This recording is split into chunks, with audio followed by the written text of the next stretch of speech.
సమాన హక్కులు, ఆడవాళ్ళకి న్యాయము, ఇది కార్యాచరణలో కనపడడం అనే పిలిపించింది. ఇన్ని సంవత్సరాల తర్వాత ఇదేం పిలుపమ్మా అంటే వాళ్ళు ఏం చెప్పారంటే, మన భారత రాజ్యాంగం ఆడ మగ అందరికీ ఈ దేశంలో పౌరులుగా సమానమైన హక్కులు ఉన్నాయి, చట్టం ముందు మీరు అందరూ సమానులే అంటే.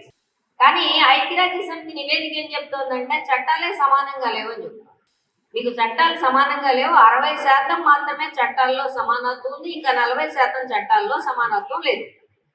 ఈ 60% చట్టాల్లో సమానత్వం కూడా ఈ 75 ఏళ్ళు గద్దెనెక్కి కూర్చున్న వాళ్ళు దయాధర్మంగా ఇవ్వడం వల్ల వచ్చిందా అంటే కాదు. స్వతంత్ర పోరాట కాలం నుంచి ఈనాటి వరకు మహిళలు, మహిళా ఉద్యమాలు యుద్ధం చేసి సంపాదించుకుంటే వచ్చినవి అవి మన కష్టార్జితం చట్టాలని. ఇవాళ అటువంటి చట్టాలని వెనక్కి నెట్టేయడానికి ప్రయత్నిస్తారు. మీకు సమాన చట్టాలు అక్కర్లే. ఎంత సిగ్గు లేకుండా ప్రభుత్వాలు మాట్లాడుతున్నాయంటే మీకు ఒక విషయం చెప్తాను. పంచాయతీరాజ్ సంస్థల్లో, స్థానిక సంస్థల్లో 50% ఉంది. ఇప్పుడు 33తో మొదలుపెట్టి కొన్ని రాష్ట్రాల్లో 50 వచ్చింది. కానీ అసెంబ్లీ, పార్లమెంట్లు ఏవైతే నిర్ణయం చేసుకునే వేదికలు, ఆ వేదికల్లో మాత్రం మనకి ప్రాతినిధ్యం లేదు.